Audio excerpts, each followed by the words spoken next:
Okay, we got a mailbag up.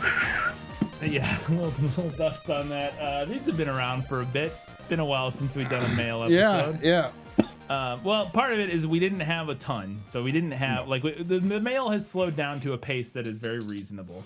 So it takes a few months to build them up, and then we had the disaster of losing our last mailbag episode, which we still feel terrible about. Yes. It was, like I said, it was a hard drive issue, but we have a whole new mailbag. We got quite a few boxes, mostly from EP Howry. Yes, thank you. But we're gonna get into them because we got quite a few here. So why don't you crack into maybe that bag first, and then we'll get to the boxes later. I'll see if I can use a pair of scissors correctly. Oh, we got a letter, and it's in big text, so I can read it without sounding like an idiot. Amazing. All right. So first up, I have a package from Half Price Books. It doesn't look like there's like a note or anything. Hope if you sent us this, let us know. But the film is Strange Behavior. What the hell? That's a crazy looking. Yeah. In the peaceful town of Galesburg, Illinois, a brutal serial killer targets the local teenagers as the bodies pile up. Sheriff John Brady suspects that the killer is connected to the high school's psychology department. There's something sinister about the school's research program on behavioral control, and Brady is determined to uncover the truth. But he better find the answers fast before his own son gets drawn into the strange experiments himself. Co-written by Academy Award-winning writer-director Bill Condon, Strange Behavior is a frighteningly gory homage to 1950s pulp horror films. Also starring Oscar winner Louise Fletcher, One Flew Over the Cuckoo's Nest. She just passed away, right? That's Nurse Ratched, I believe? I think so, yeah. And Day Young, from Rock and Roll High School. This cult classic is suspenseful and quite witty, according to TV Guide. Contains a haunting, beautiful score by Tangerine Dream. Strange Behavior. A movie of mystery, horror, and suspense. A clear and unnatural picture begins to form in my mind. They're going to strap me into some chair and poke me all in my gray cell. Would you just wait a minute and listen to me? I'm not in the front of it. You know who that looks like? The person being surgery on or whatever. It looks like a young Tim Robbins. Oh, it does, kind of. Yeah, you're right. Huh? Interesting. Strange Behavior. Again, if you sent us that, let us know, because there was no, at least unless I'm missing something, there was no note or anything. So. All right. Got a note. All we got is a username for the name. Rampy470. Fun. Good day, Brian and Kyle. They spelled your name right. Nice. I apologize in advance if someone has sent you this one already, but I don't believe they have. This film is the theater... Oh my God. This film is the theater mass shooting movie that was edited into the Karate Christmas Miracle. Yes! Holy shit. It's the one from Karate, A Karate Christmas Miracle. Yeah. The other half of that. Having watched it, it is somewhat even more bat fucking sane and incomprehensible than Karate was. Incredible. There's one other film that was used to edit, that was used to create the Karate Christmas Miracle called The Savant.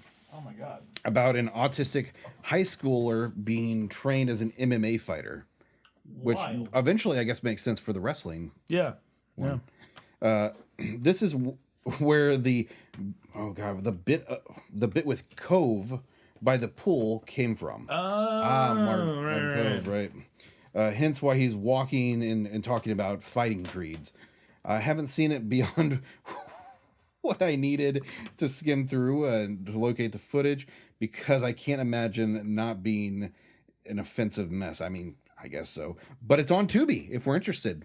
It's called The Savant. Anyway, enjoy the shit film and keep up the great channel. Thank you, Rampy470. And the film is called Joker's Poltergeist. Yeah. Oh, God. Inspired by true events. Yep. Okay. Yep. It's just that things need to be even. Everyone thinks that the newest thing is crazy. Up until they love it. You must watch for yourself, Aurora. You all must watch for yourselves. Fun. All right, this next one is something. For immediate release, House on Haunted Hill 3. Here, I have them both over here. Oh. House on Haunted Hill 3D invites you to meet the ultimate alpha couple.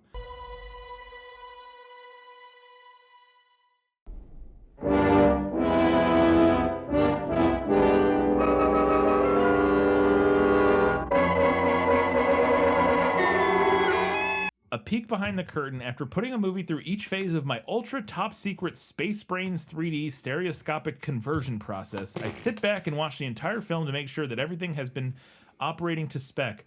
But in the case of my newest release, House on Haunted Hill 3D, there's another reason for the repeated screening. Each time the film gets to 8 minutes and 17 seconds, I'd settle in, rub my hands together, and go, oh boy, that scene is coming up.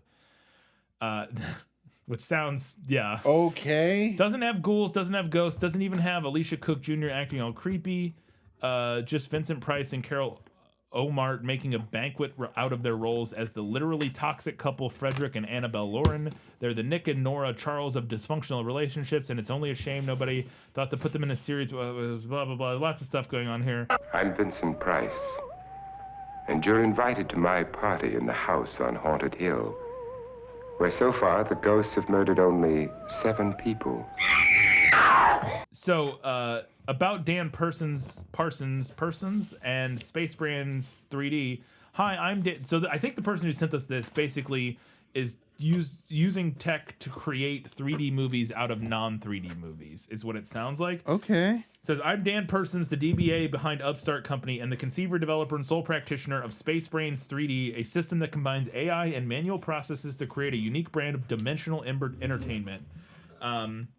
This comes from a lifelong passion for how tech can be used to create more experimental forms of art. 3 years of experimentation born of a dissatisfaction over how mainstream studios were utilizing stereoscopic presentation as a cynical way to apply a premium upsell to the same old, and a 30-year background in film journalism and criticism, includes stints at IFC and Reels.com. My editorship at the legendary fan magazine Cinefantastique, and blah, blah, blah, blah. It's a very personal and intensely creative project for me, so much so that I signed a number every DVD. So... blah, blah, blah. I'm available for interview by phone or in person in Philadelphia. Oh, boy. So anyways, this person sent us a copy of House on Haunted Hill in 3D and 3D glasses to go with it. Cool. So their own version of 3D for this like classic movie. I'd be interested to see how it looks. Which I imagine basically tries to cut out shapes and then separate them with, I don't know, using some sort of rendering software. Do not know. But yeah, so we got a little 3D movie, or 3D upscaled, well, not upscaled, I guess, but you know what I mean, movie. So thank you, Dan Parsons. We'll check that out and see what that looks like. Obviously, it wouldn't do us any good for like a review. The movie might be good for a review, but the 3D part wouldn't really do much for us for a review. But holy shit, you got a lot of stuff over there. But thank you. You're gonna have to slam through. That is too much stuff. Oh my god. We got a letter, an envelope with a letter in it. Here, you want me to read and you can hold up things? I will definitely do that. Dear Kyle and Brian, so an entire mailbag episode lost to data corruption, eh? Well, I guess it means let me reuse the Billy Owens mailing address joke, but it didn't. Well, he? Was his in the? Oh, not to Billy Owens. There you go. Not to Billy Owens, but instead Spirit River, Alberta. Nice. But instead, to Kyle and Brian. There you go. Thank you. But it didn't mean the rest of your viewers missed an important message. I'm sure your entire audience has watched a Good, Better, Bad episode on After Last Season. I'm sure they've also watched other videos from channels like RLM and Ralph the Movie Maker. But those of your audience who want to hear even more people discuss the movie, which is 100%, since all thinking beings inherently desire to hear more people talk about After Last Season, they should listen to a podcast out on YouTube called 1,000 Wives of Weird. It has an episode on the movie in which the main host and his guests discuss the film. It's interesting to see how some of their reactions match other reactions, including Kyle's and Brian's, and how some of them differ. I strongly recommend the episode. Also, there's an interview with the film's male lead on YouTube. Look up The Goods, a film podcast. There's an episode called Conversation with Jason Koulis, star of After Last Season. Interesting. When people skewer the film in extremely insightful and accurate ways, I laugh. We did it, the actors and some of, well, not all the actors, but a couple of us actors on the set did that extremely quietly and privately amongst ourselves.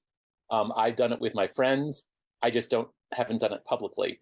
The only sad thing about this is hearing how director Mark Region doesn't like the type of interest his movie inspired. His feelings are understandable, but sad nonetheless. Sorry, Mark. To be clear, I'm not a part of either of those podcasts, nor do I know anybody who makes them. Okay, so it's not self-promotion that you're doing here. Anyway, I only have one note on this batch of movies, so I won't put it on a separate page. The Visitor, a.k.a. Visitante de Mazala. Yes. Actually is in English on the disc, which is compatible with North American DVD players. English is not the default choice, but you can switch it easily. So okay.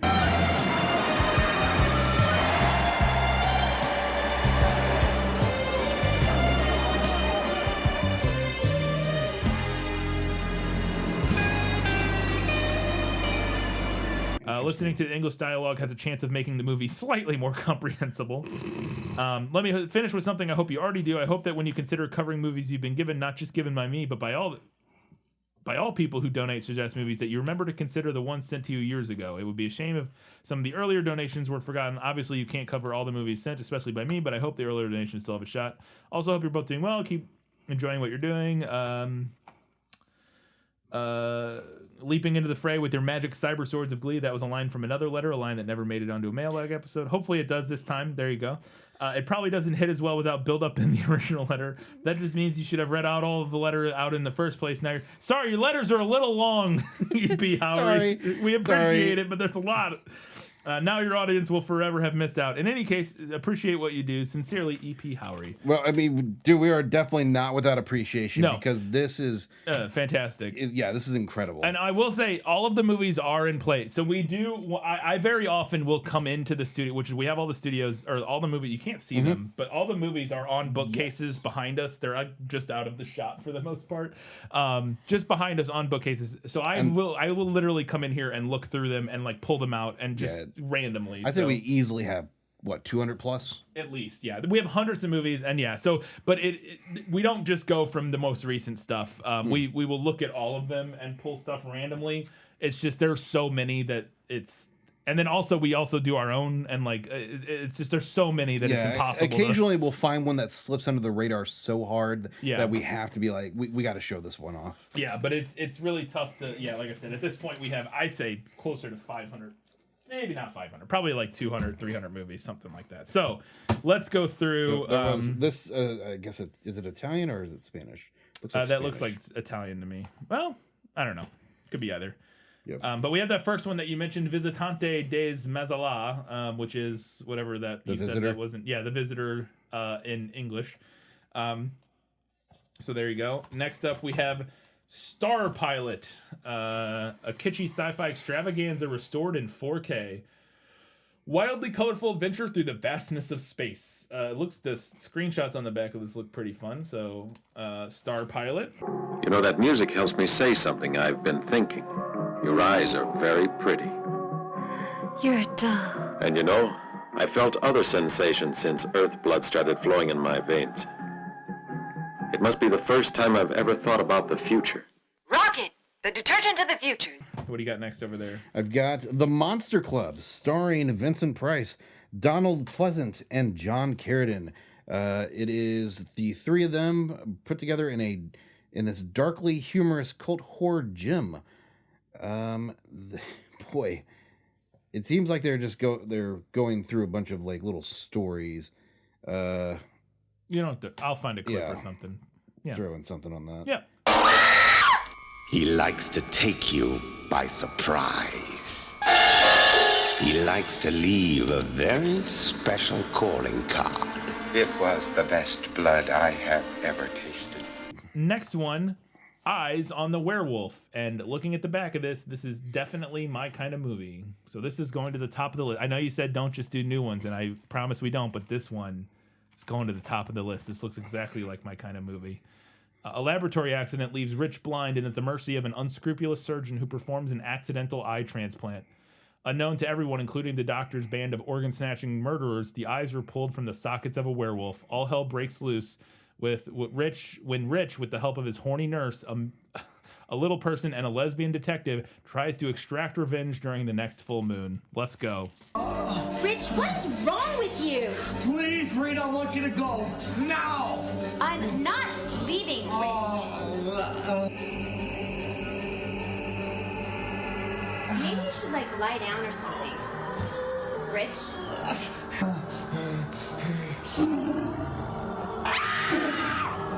Nice. My kind of movie. Got an animated film, Star Chaser, The Legend of Orin, which just it looks like an insane mess.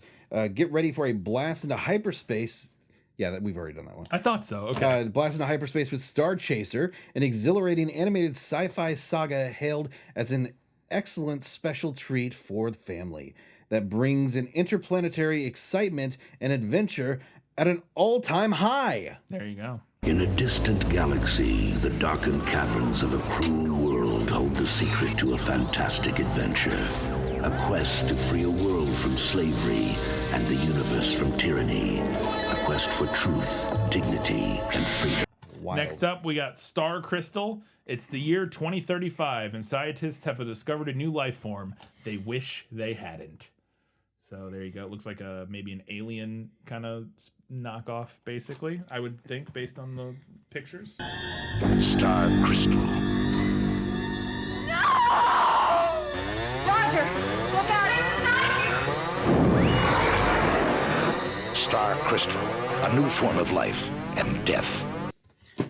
Next we have She, a film that we've actually reviewed. I pulled this one out whenever I was looking for some old crazy. I think this one was a recommendation somebody made because it was the same actress that was in Conan the Barbarian. She got her own Conan-esque futuristic apocalyptic world type thing. Yeah. And if you guys want to check that one out, We've done it. Yeah, that was pretty wild. So that's one of our earlier ones, though. There you go. No, it wasn't that early. That was in this studio, I think. Or am I thinking of a different movie? Maybe I thought we did that like not that long ago. Next up, we have The Pest with John Leguizamo.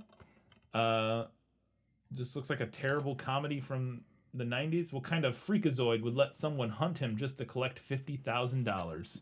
Next question. So it's like the most dangerous game, but like a comedy, maybe? Yeah. There you go. They call him the Pest. Stop repeating what I say. I mean it. One more, I could just... He's after some fast cash. Where's my money? I'll have the money for you. What's the day after today? Tomorrow? We have Rob Zombie's The Munsters.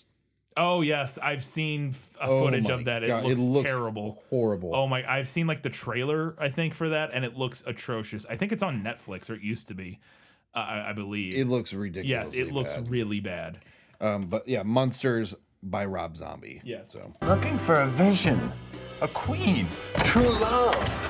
And what exactly do you want? Is Herman Munster in there? Incredible. And then the last one I got is Epic Movie, which I think we might have gotten before. I can't recall. But we have Epic Movie, which is written by 2 of the 6 writers of Scary Movie, and is when things went off the rails for these. Looks Were terrible. they ever on the rails? No, but you know, the first Scary Movie is probably like kind of funny, if I had to guess. Beware of the wizards. My name is Harry Potter. Aren't you a little old to still be a student here? Nonsense. I am but 14. Play with Willie. Look, a chocolate river. That's actually the sewer line. Supervision, Treasure of the 4 Crowns. That looks great. It looks fucking atrocious. God, when a set of mystical artifacts falls in the hands of a diabolical cult leader with plans of world domination, it is up to the devil may care JT Stryker to reclaim them. Together with a gang of ragtag mercenaries, Stryker must battle terrifying natural and supernatural enemies within a fortress-like temple where the stakes have become nothing less than between the balance of good and evil. I don't even know how to describe it, but that cover for this looks ridiculous. It looks great. I love it. Forged from the wealth of kings, source of the magical powers of good and evil, unleashed in the hands of a madman. Now, 5 daring heroes defy the odds in a deadly quest to capture the greatest prize of them all. Go for it. Treasure of the 4 Crowns. And then we do have one more in this little batch. The Black Ninja. Justice by Day, Payback by Night. Let's see. It stars nobody I'm familiar with, but a new urban warrior exacts his own brand of justice on the city streets. Infamous defense attorney Malik Ali, haunted by the past, caused him to double as a vigilante. So he's like Daredevil. Yeah. Yeah. There you go. Defending the city against the worst thugs by day and battling them by night. Incredible. Love it.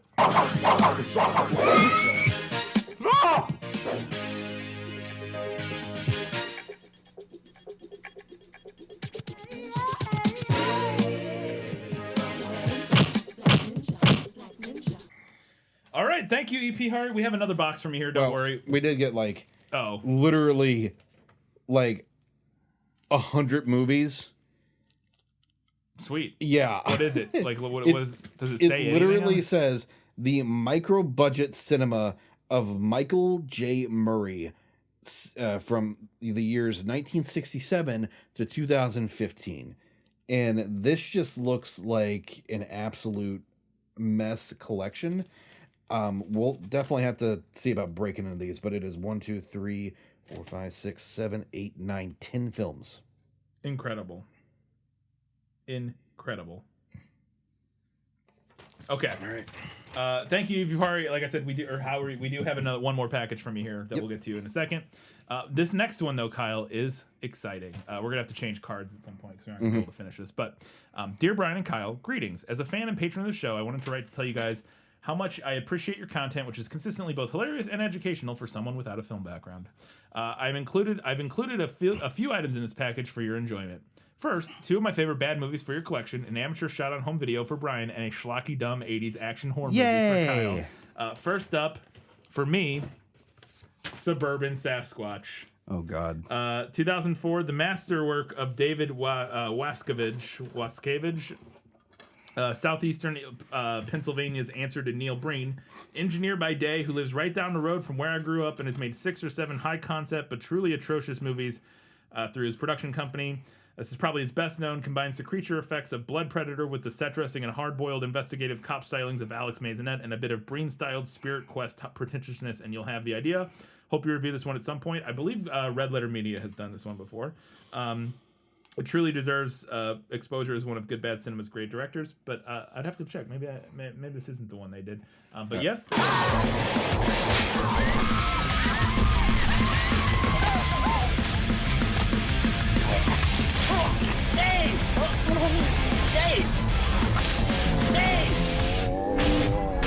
And then yours is Maximum Overdrive. We've gotten, actually, I think we've gotten a copy of this before. I think we might have, yeah. At some point, Hollywood studio exec decided to hand a cocaine-handled Stephen King $10 million to adapt one of his own weirdest short stories, which I guess says everything there is to say about the 1980s. Which is about a possessed freaking, it's a murderous possessed truck. King promised he would finally do Stephen King right, and while suffice it to say I don't think Stanley Kubrick or Brian De Palma have anything to worry about, it is pretty entertaining nonetheless. If not in the way that it was intended. This movie has a ludicrous premise about sentient killer trucks, an awesomely bad dialogue, stupid one-liners, tons of stuff blowing up, non-stop parade of hilarious special effects and technical failures, the voice of Lisa Simpson playing a newlywed, an incongruous AC/DC soundtrack, and much more. You have to watch it to believe it. It is Christine with 18 wheels. There you go. A lot of people have directed Stephen King novels and stories. And I finally decided if you want something done right, you ought to do it yourself. Who was driving it? I don't know. Curtis! It's coming after us! Next up, a drinking game a few friends and I devised to play while watching your show. Here. Oh, boy. Oh, God. Like many people, we find that bad movie reviews are always more enjoyable while tipsy, so we created this card game after watching a few too many old GB or BB episodes, and I thought it might be fun to share with some of my fellow GB or BB enthusiasts. Be forewarned, unless you want to be driven to drink like Brian after he finds out that Mark McNabb has a Billy Owens threequel in pre-production, don't use all the cards at once. So Do we have time? We got 8 minutes right now, right, cool. So he also cut them up. These are like the same thing, but just like individually. Yes. And here's the drinking games. do you have the instructions? Yeah, or no, okay, you read the instructions. So first, print and cut out the card, then place them into a box. Divide players between Team Brian and Team Kyle.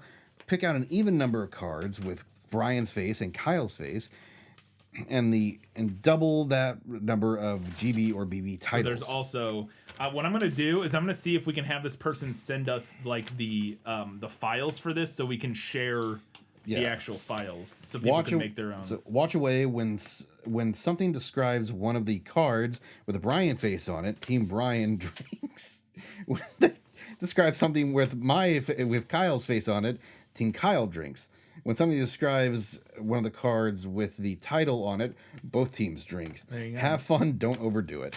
So I'm not going to read every single one of these, but they're fantastic. Here, Kyle, you can. Actually, let's do. You can read a couple of mine, and then I'll read a couple of yours, and then we'll take. Well, I can guarantee you, I know what's on one of them right now without even looking. What's happening? Which for mine? I have no idea what's happening. Oh, you think yours is going to be? No, that's a you thing. Oh, so you think yours? Yes, yeah. So Kyle is reading the ones that would be for me, and I have some that would be for Kyle. Yep. Okay, so I'm going to go back and forth. We'll just read like 5 or 10 of them. There's like 30 on here. So Kyle says escape with an X. Nice. Brian says, I love it so much. They make fun of Kyle's student film. God damn, these deep cuts. Okay. Brian raises his voice and asks rhetorically question using the construction. Why does event happen, Kyle? Why does it happen, Kyle? Here you go. Kyle says what in response to a fact about the movie Brian tells him. They make fun of Brian's student film. God. Black and white and or dramatic piano music are used to highlight Kyle making fun of something pretentious and or existential. Brian makes fun of Kyle for being a role-playing nerd. The clip of Kyle running bloody behind Rosamund Pike and Gone Girl is used. Yep. Brian complains about shitty drone shots. These are great. Brian mentions his cat. Oh, God. The camera zooms in on Kyle while he's zoning out. God. These are brutal. Kyle does a chef's kiss gesture. Oh, God. The clip of Kyle saying it's art is used. Incredible. Yeah, here it is. Brian asks, what is happening in an exasperated voice. There you go. Okay, so those are some of the ones, and then here are some of the generic ones. Enya is played. Careless Whisper is played. Oh, God. Clip of Diane Kruger saying, I see evidence of human. Yep. Shot is badly lit. In the Arms of an Angel is played. The X-File themes is played. Price is Right is played. Sound of Silence is played. Technical problem, a microphone falls over, or we're replaced by cartoon doppelgangers. Oh, no. Reference Alex Maisonette. I found something that needs a correction. Shot of Chad McQueen not actually saying the death ring. That was Chuck Norris's son. What's his name? Yes. Yeah, Ryan Norris or something like that. The movie uses stock footage. A fake legal disclaimer. Clip of Marky Mark saying, what? No. Which I have not used in a while. A clip of Lenny G reporting live from News Today is shown. Fast forward is used to rush through a tedious, overlong scene. Mm-hmm. These are incredible, by the way. You really did the work here, and I would... Okay, so again, I want to make sure... I would love to get the file, like the Word files or whatever you use for these. This one might be my favorite. Nudity is censored using a cut of Kyle's or Brian's face. There you go. So I would love to be able to share like the files so people can print and make their own. So if you get an opportunity, email us or message us on social media or something. And give us the actual files of these, we will share them with everybody because it's incredible. Yes, yeah, you guys so did a great job. So awesome. We appreciate it. Okay, and then the final thing in this box, and then we'll have to stop and change cards real quick, is snacks, which we will do that on the end, or we'll do that at the end. Mm-hmm. Third, a couple more Japanese snacks. I saw you guys enjoyed some of those last time, so I thought I'd share a few favorites that I've discovered when I lived there.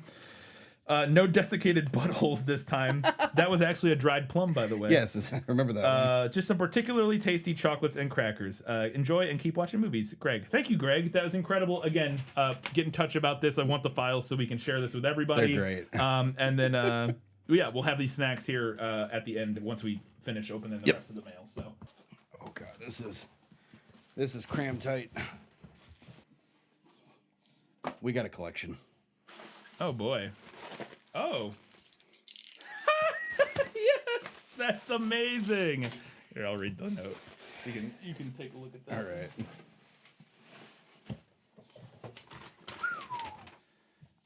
All right, it's a very brief note. You've already done a couple, but this should fill out your Andy Sedaris collection a bit. Keep up the great work. Just signed M. My God. So we have the box set of at least some of the Andy Sedaris collection. Let's go. What do we got here? Let's see. If we were to go off of what they have in order here, got Hard Ticket to Hawaii, which we've done. Which is fantastic. Fantastic. Picasso Trigger, which we've also done. Fantastic. Those are the only two we've done, right? Yes. Or no? Yeah, I think those are the only two we've done. Got Savage Beach. Savage Beach, another one. Same wild. Same stars, it looks like, from Hard Ticket to Hawaii. A paradise haunted by a mysterious presence. Take cover. This is no ordinary day in the sun. Terror reigns on the shores of Savage Beach. We've got Guns. Guns. Which I think only one of them's a returning. Yeah, I don't know. Actress in this one. Yeah, Donna Spear, yeah. And the one on the left was in Picasso Trigger. I think the brunette was the brunette in Picasso Trigger, I think. My bet is a Smith & Wesson beats for races. Eric Estrada in 6 Playboy centerfolds, hot on the trail of cold steel. Guns. Got Malibu Express. That's the one where the poster is on the wall in Hard Ticket to Hawaii, I think. Oh, nice. So this one came out first, probably? I think so, yeah. I think that's the one. That guy is shredded to the extreme. Yeah, Holy I remember shit. that poster on the wall in Hard Ticket to Hawaii. So sweet. Malibu Express. Holy shit. Guess who stars in this motherfucker? It's the guy from one of the actors from Star Games. Darby Hinton, the ranger, the park ranger. The guy we thought was this shredded motherfucker is in that. It's in Star Games. That's the one who I thought was Hopper, right, from Stranger Things. Yeah. That's hilarious. That's amazing. Cody's playing a deadly new game. Go ahead, make my day. And then Enemy Gold. Enemy Gold. Which looks just wild. Motorcycles, dirt bikes, shootings. Yeah. Everything you could want. Yes. What else could you ask looks for? Crazy. Fantastic. What a first day. 3-year on temporary suspension. From the International Power Base of Washington, D.C., back roads and bayous of Texas, Enemy Gold is a canvas of dames, danger, and dynamite. Nice. So yeah, Sedaris collection, that's great. That's definitely one we can always go back to. So that is super nice to have. Appreciate it very much. M, whoever you are, mystery M person. All right, and then final box here, before we get to the candy eating, is from E.P. Howery, and it's gigantic. Oh my God. Okay, I know where he's going with these. Oh, a VHS? There's one VHS, yeah. Oh, so this one, hey, E.P. Howery, I think this might be, because this is the Billy Owens joke, I think he might have thought that this got lost. This package did not get lost. It just got here after the last mail episode, so we are doing it now. So, oh, I'm gonna love this letter then, because all the passive aggressiveness of the first letter. I'm gonna have to edit that out because it had his address on it. But E.P. Howery, I'll just say again, I think this package that we just opened from you is the one you thought may have gotten lost in the with the footage that got lost. I don't think it did. I think we got it. So because that had the Billy Owens letter in it, so I think it just came in late. Dear Brian and Kyle, don't blame me for Ouija Shark. The movie I sent you was bad CGI sharks. It's an entirely different movie, literally. I couldn't remember who sent it. I don't mind sending movies that'll probably be bad if I think they're in some way interesting bad, even if it was only because of the concept. Still, that one wasn't mine. We just sent us some gold recently. Yeah. Back to the subject at hand. We were talking about After Last Season, as we should. The two of you both exist for that movie, after all. Now that I don't know, same true for two of you. Hold on. Yes, so this is just a recap. This letter is the letter we read earlier was kind of recaps this letter. This one goes on and tells us about the same podcasts again, doing After Last Season, The Thousand Wives of Weird, and the discussion of Mark Region and all that sort of stuff. Apologies if we got this out of order. Yes, sorry, we didn't realize that which box came in first, because it all just ends up in a big pile in the studio. So, one thing that the podcast you and RLM all described in some form was viewers getting the feeling that there had to be a purpose behind the overwhelming strangeness and seeming incompetence, even though all evidence suggests there wasn't. It accidentally sometimes seems like avant-garde art, and that fact is disconcerting. One of the many ways After Last Season is bad is its terrible audio, which is why it's understandable that you got a line of dialogue wrong in your analysis, Brian. After Matthew and Sarah had the vision of Angie being killed, you thought Matthew went outside, then came back in saying he saw a man go to a house on a certain street. You wondered how and why he noticed that. In fact, Matthew said that an ambulance had gone to that house. That's much more noticeable. Okay, I don't remember. This is so long ago, I don't remember any of this. Sorry. Of course, since this happened before the movie's big twist, we know that whether it makes sense doesn't actually matter, but I've listened to your review enough times that I finally understand more of the dialogue. And hey, RLM kept calling Angie Carol, which was so annoying, it really marred the quality of the piece of paper pizzeria pantry segment. And they couldn't even remember the Prorolis Corporation name, so lots of people get things wrong. Even I do, whether you believe it or not. Maybe someday Red Letter Media will cover an Alex Maisonette movie. Imagine them experience Lenny G. One day, we're going to get on RLM and we're going to bring fucking the first one with Lenny G. with news today. And if they do, I also hope that it would bring more attention to your channel. You two do deserve more recognition for your efforts. I think you do a great job. Oh, and here, have a few more movies with a couple notes attached, as usual. And just a couple notes. Yep. Literally, the only two with notes are L.A. AIDS Jabber? What the fuck? That's a fucking title. Let me see. It was in this one. Yeah, here we go. Once I learned this movie existed, I knew it from its title alone that I had to get it for you. At the same time, purposeful infection with a real deadly disease in the bloodstream makes me viscerally uncomfortable. Yeah. Well, it's also illegal. Yeah, if you ever do cover this movie, there's a chance I won't watch the episode. All right. Well, there you go. And then that's that one. I went to the doctor's office yesterday. You know what he told me? The test came out positive for AIDS. I'm sorry. Put me on, right? Jack, go ahead. This can't be happening. Crazy. It's wild. And then the other one they have mentioned here is Terror at London Bridge. Yep, that is the VHS. That's the VHS, okay. Just in case you don't know, one of the central premises of this movie is absolutely true. The 1831 London Bridge was purchased by an American multimillionaire, then moved and rebuilt in Lake Havasu City, Arizona, where it became a tourist attraction. The part about Jack the Ripper resurrecting on the bridge in Arizona is, I believe, fiction. Also, the movie is currently on YouTube, so that's good. Nice. Because the VHS it stars David Hasselhoff. Really? Yeah.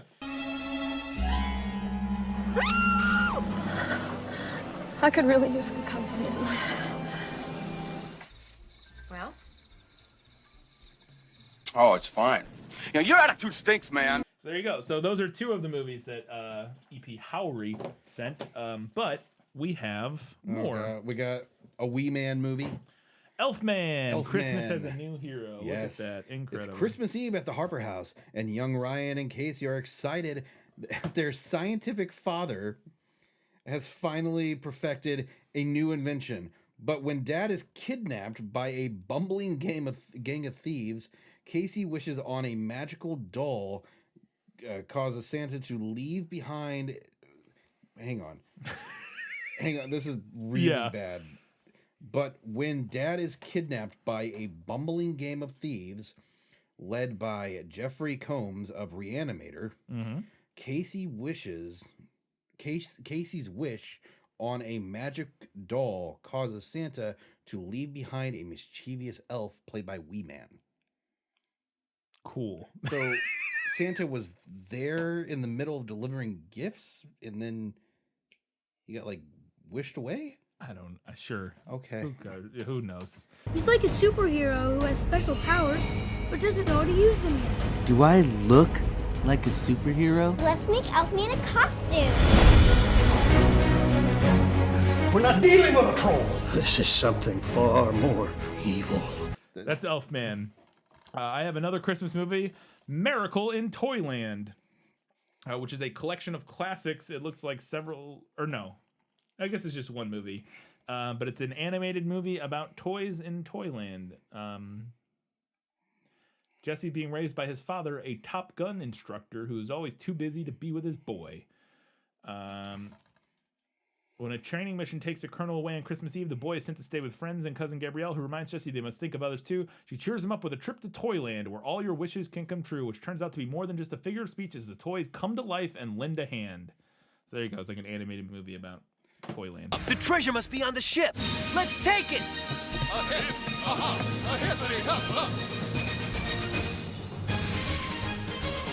Here, Jesse. Thanks, Agro.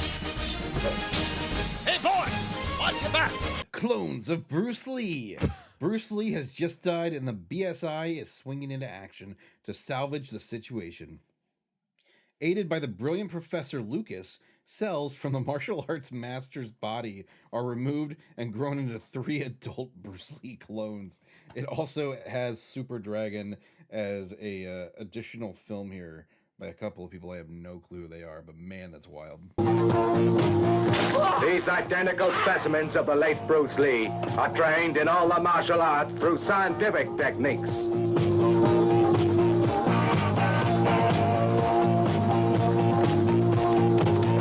All right.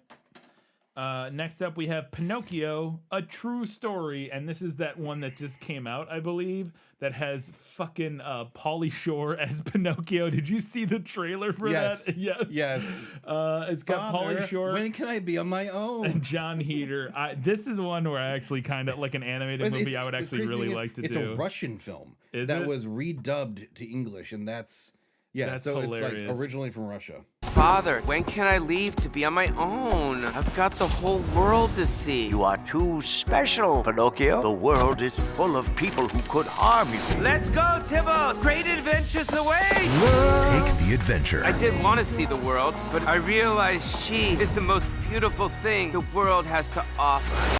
Yeah, that trailer cracked me the fuck up. Okay, this is a wild one. Kindergarten Ninja. Wow. Blade Steel is larger than life. Football player. Okay, so Dwight Clark stars in this. Is arrested for drunk driving. The judge sentences him to 90 days of community service. Teaching kids at a community center. Oh God, reluctant to give this task much effort. So his name is Blade Steel, the main character. That's what amazing. Dwight, oh my God. As in for the surprise of life, when a kung fu kicking angel named Bruce is sent from heaven to help him save himself, or help save himself. Whatever. But the point being, do you know who Dwight Clark is? No. The Catch. Do you know The Catch? Oh yeah. It's the crazy ass throw from Joe Montana. Right. Yeah. He was the receiver. Yeah, the tight end for it. Oh. Yeah. There you go. I'm pretty sure he's a tight end. He's a freaking that one dude. there too. But I have never ever seen anyone with so much disrespect for the law. I hereby send you to serve 90 days community service. You will serve your time teaching children. Oh, and then I'll do mine. So next up, we got 2 more. Massacre at Central High. The trick was to stay alive. A young student's promising... Oh, it goes that way. A young student's promising athletics career is cut short when school bullies smash his leg, leaving him semi-crippled. Brooding and twisted, he strikes back using spectacular and brutal methods as he wreaks powerful revenge on each of his assailants. There's almost no limit to the ingenuity of his murderous imagination. So there you go. And I think it has the guy, I think this might have the dad from Lizzie McGuire, who I think was also in Revenge of the Nerds. You know who I'm talking? It's Carradine. It's one of the Carradine Yeah, sons. is that him like as a teenager? Doesn't that kind of look like him as like a high school aged or like a young Robert Carradine? Does that look like him? A little bit. I wonder if that's him. Anyways.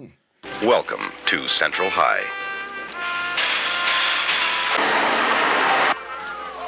where the kids really get away with murder.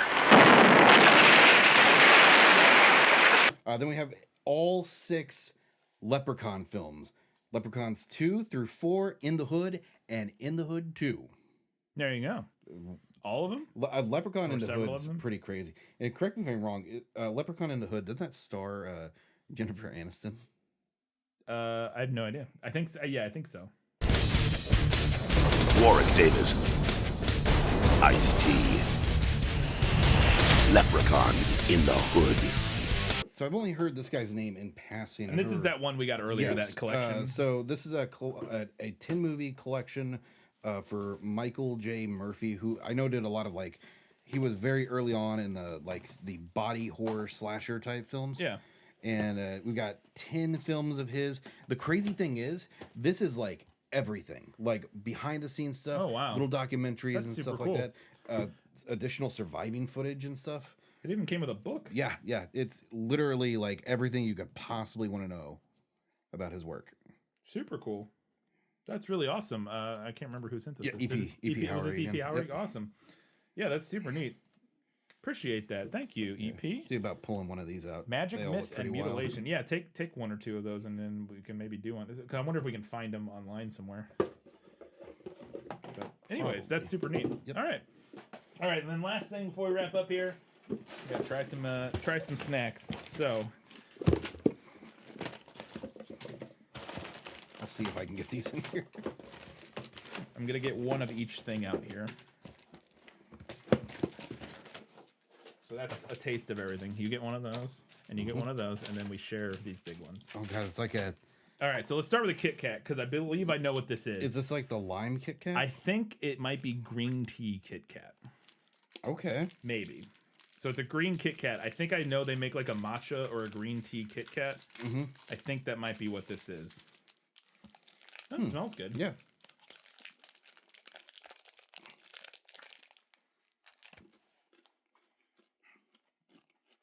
If it is green tea, it's very subtle. Like it's not super strong like tea flavor. That might be like matcha. They still have the same ingredients inside the wafer. Yeah. So you still get that Kit Kat taste to it. Yeah. It's good. Yeah. Honestly, Honestly, there's nothing super like weird about it. Yeah, it's not overwhelming at all. No, like it's pretty mild. It kind of tastes like almost like white chocolate or something. Okay, and then next up we have enjoy the superb taste of cookies made with the finest ingredients. Oh god, it's all in Japanese, so I don't know what this actually is. Some sort of cookie. Okay. It looks like a wafer with cream or something. Cream in the middle.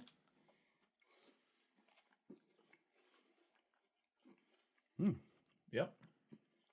No complaints. This one reminds me of something. You know what it's kind of like? What are those ones called that are like Italian?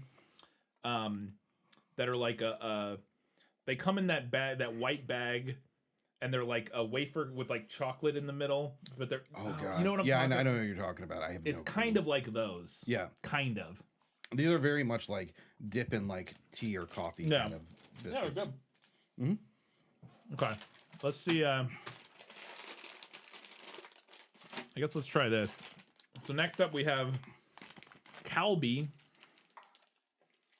which appears to be maybe like shrimp flavored sticks. Oh boy! So they're gonna be like, air fried. Oh god! Oh no! It smells like fish. It smells like seafood.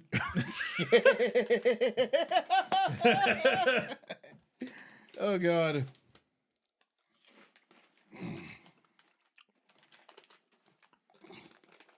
The flavor is much nicer than the aroma. It's very subtle. They're just kind of salty and crunchy. Yeah, it's like a Cheeto almost. Yeah, and it has like a vaguely like kind of fishy, like shrimpy, seafoody The taste. smell is so overwhelming. And you just stick your nose in it, it's like, no, it's like a fish market. But yeah, the flavor is not nearly as... I've been to Chinatown in New York. I know. Yeah, the flavor is not nearly as overpowering. It's pretty subtle. Yep. So, all right, and then two more. We got what? This has like no writing. Well, it does have a little bit of writing, but not very much. So I have no idea what this is. It feels almost like malted milk balls or something.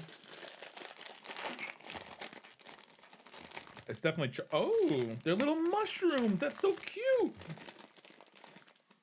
Look at the little mushrooms. That's awesome. Oh, that's adorable. I gotta show this to Katie. She's gonna lose her fucking mind. That is really cool. So they're like Pocky sticks or whatever, but they just have like little chocolate. That's adorable. Oh my god. They're good. I mean, you can't complain. It was like a little breadstick. Dark chocolate too. A little breadstick with chocolate on it. Very tasty. But that, here, let me make sure I get a good shot of this. Yeah. They are little tiny toadstool mushrooms. Yeah. That is adorable. All right, and then the last thing we got is some sort of chocolatey wafer looking thing. Yes, very thin. I'll hold it up and show it because we got 2 of those. So.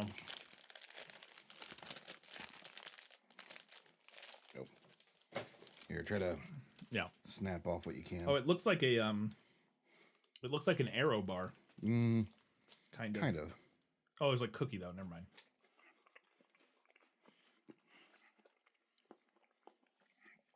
Absolutely delicious. Yeah. Chocolate wafer with chocolate on it. Can't go wrong there. Yeah, this was the unexpected one out of the bunch. And again, the flavor on them is good. It's just the smell is impressively overwhelming. But those are all really tasty. To be fair, he did say he was picking ones that he liked, so it was like probably an American palate that is like, yeah, this stuff's good. But yeah, thank you. Was that Greg? Yeah. Thank you, Greg. Yeah, that was for the drinking game person. Cool. That was awesome. That stuff was all really tasty. And yeah, really appreciate it. This footage will not get lost, I promise.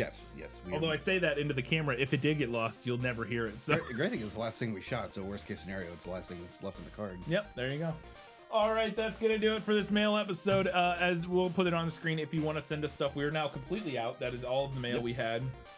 So we'll need some time to build back up. It'll be quite a few months before we do another one because again, mail has slowed to a pace, which I prefer. It's slowed to a pace where we don't get quite so much. So. Yeah, if you want to send stuff, you can do that on the screen. And we'll see you next time for another mail episode.